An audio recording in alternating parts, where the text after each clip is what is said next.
Hello and welcome to my review of the Aeldari Shining Spears for Warhammer 40,000 from Games Workshop.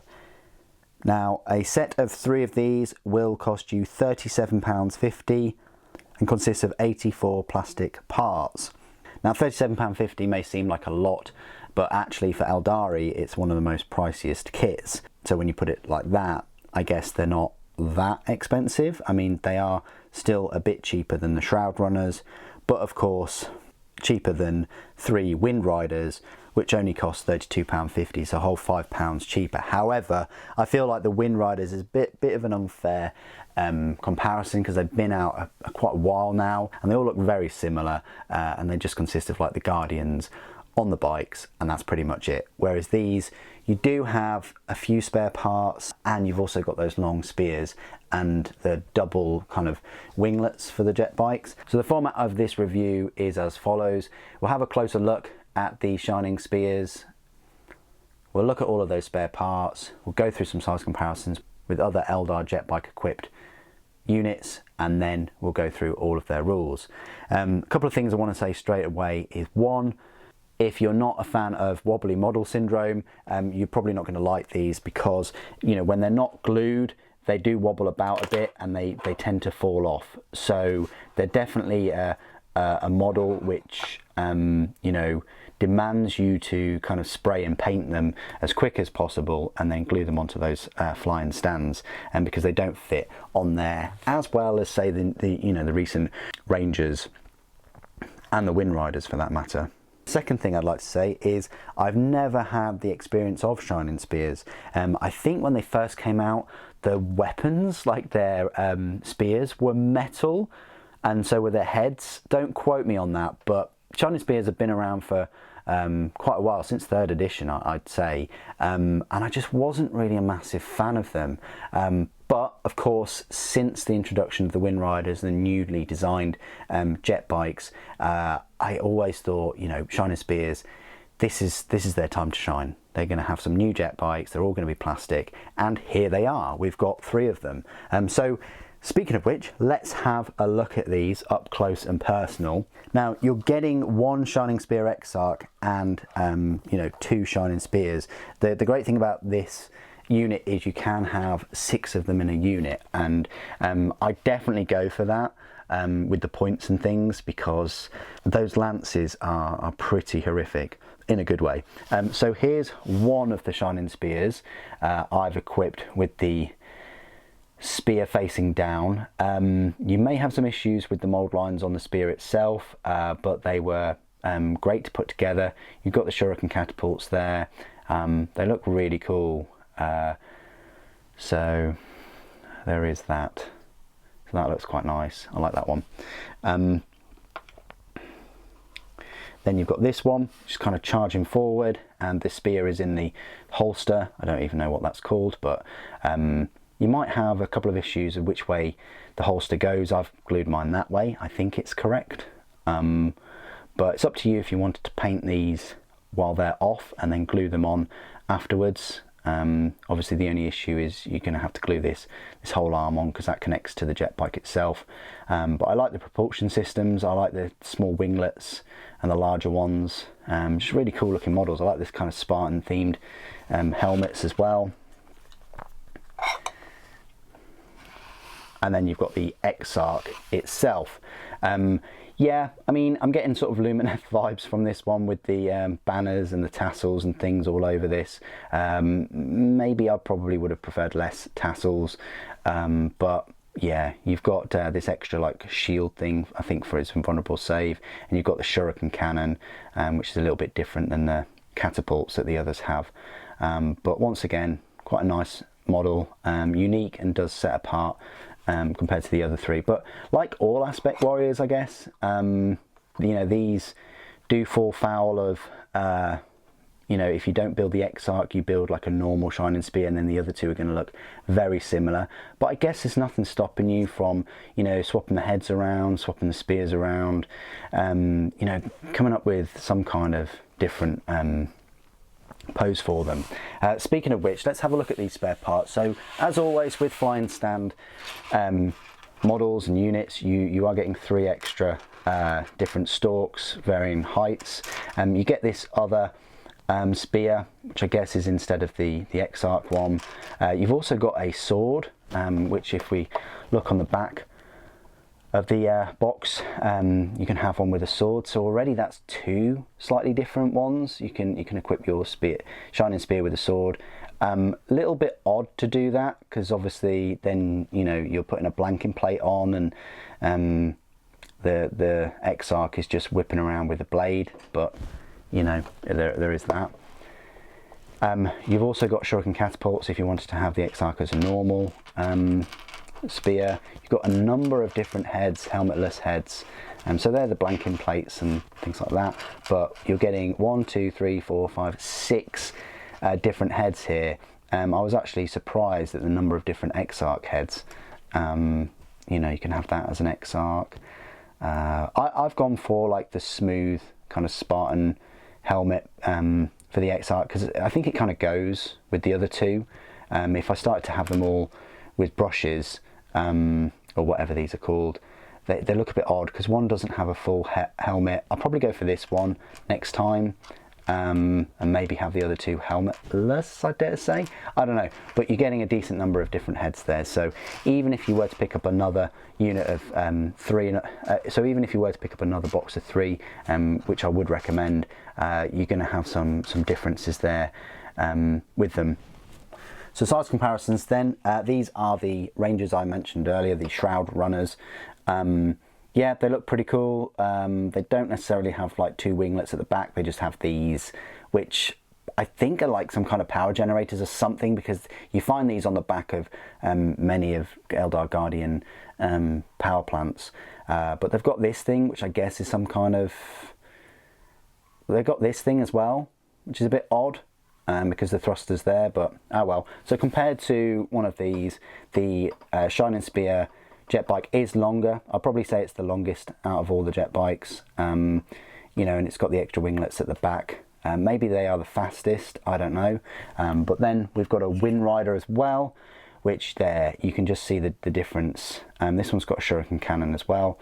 But look how big these winglets are at the back. I'd probably say that these are bigger than the ones on the on the Shining Spears, but the Shining Spears does have 4 instead of the 2, and you've got the power canisters or whatever they are, just visible at the top there as well. But yeah, that's a nice little comparison I wanted to do with the with all the 3 jet bikes. So the Shining Spear, just that little bit longer, a little bit sleeker, for fit for purpose. I guess Eldar have been fighting wars and things for a very, very long time. They've kind of perfected their jet bikes and things to this stage. So I wanted to do that comparison with them. Other comparisons I'd like to make, obviously, with some sort of standard units, would be the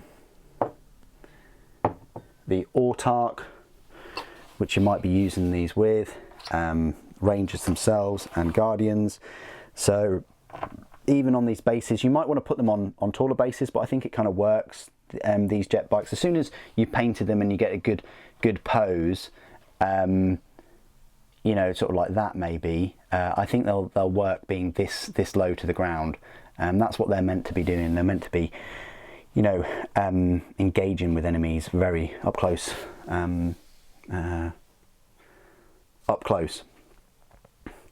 So final sort of comparisons. I've got the Avatar here. The Avatar, a fair bit taller. And then the usual 3 miniatures, Space Marines. So yeah, compared to like Primaris height-wise, I'm not sure if that helps, but they do stand a fair bit taller than Primaris. So if you're up against any sort of Space Marine Primaris force, these jet bikes and any of the other jet bikes are going to be, a fair bit taller than them off the ground, as you'd expect really. And the final part of my review, I will go through all of their rules for the Shining Spears, which again, as I must say, I've never had Shining Spears before, so this is all a bit new to me. One thing I will say, which I'm quite happy about with the Shining Spears, is you will find them in your fast attack section. I'm glad they're not elite. Sometimes fast attack, like I think the Zephyrin that I feel should be in fast attack, are in elites, but I'm glad to say in this instance Shining Spears are fast attack. So they are a power points cost of a 5 and a points cost of 35 points per model. You can have 3 to 6 of them. The Shimmer Shield will cost you an extra 5 points, and a Star Lance will cost you an extra 10 points. So their stat line reads, they're a movement of 16 inches, which does mean they are the same speed as Vipers, Wind Riders and Shroud Runners.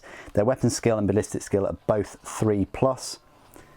The strength is 3, toughness 4, 2 wounds, 3 attacks, leadership 8 and a save of 3+. Yes, that does mean that the ballistic skill of Shroud Runners, the snipers, is better. I would have liked to have seen the Shining Spears have a better weapon skill at 2+, but they do have 3 attacks each, which kind of reflects that, and a better leadership. If this unit contains, the Exarch has more wounds at 3 and 1 extra attack at 4. If this unit contains 4 or more models, it has a power rating of 10. Each model is equipped with a laser lance, twin shuriken catapult.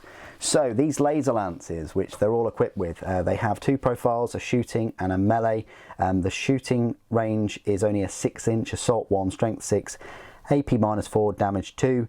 So it's pretty damaging, and it is an assault weapon, but you're only getting 1 shot with it. In melee though, you add +1 to the strength, which would be strength 4, AP -4, damage 2, but if the bearer made a charge move, the attack has a strength characteristic of +3, so you're getting the strength 6, which is unfortunately the same strength as the laser lance when you're shooting it.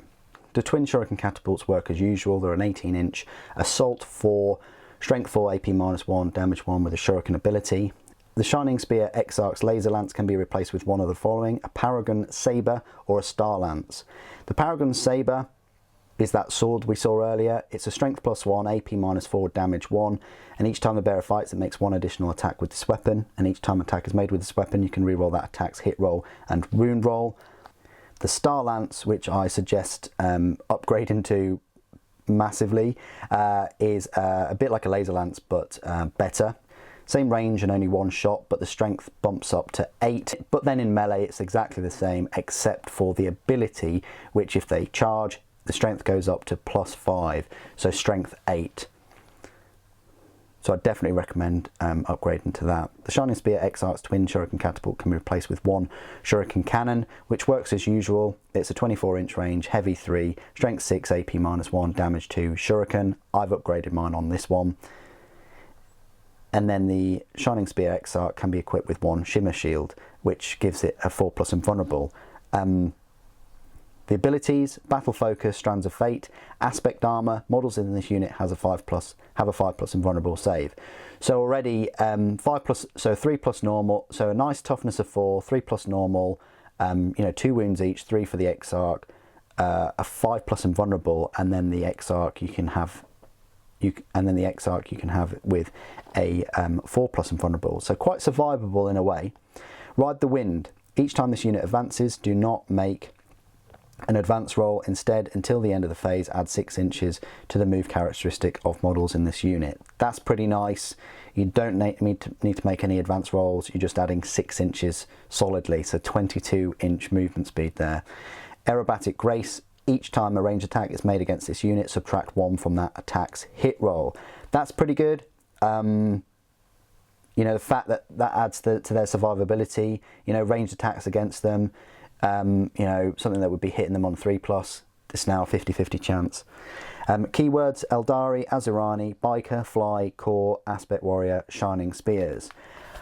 So there you go, quite a solid little unit. They look good too. They've got a decent number of attacks, especially if you're going to have 5 of them with an Exarch. You're going to be rocking 16 attacks there at strength 6, AP -4, damage 2.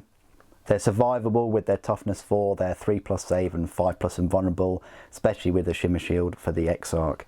So overall, very nice, kind of, I want to even call it elite unit, but got to be careful because they are fast attack. What do you guys think of the Shining Spears? I'm definitely interested in running them as a group of 6 for one fast attack choice, and having a group of Shroud Runners picking off units from range. Seems like quite a good combination to have them both in now, and maybe a Viper or Wind Riders to back them up. What do you guys think? Please do put your thoughts and opinions down in the comments below. It'd be great to hear from you. Thank you ever so much for joining me today. Thank you for watching. The Avatar protects.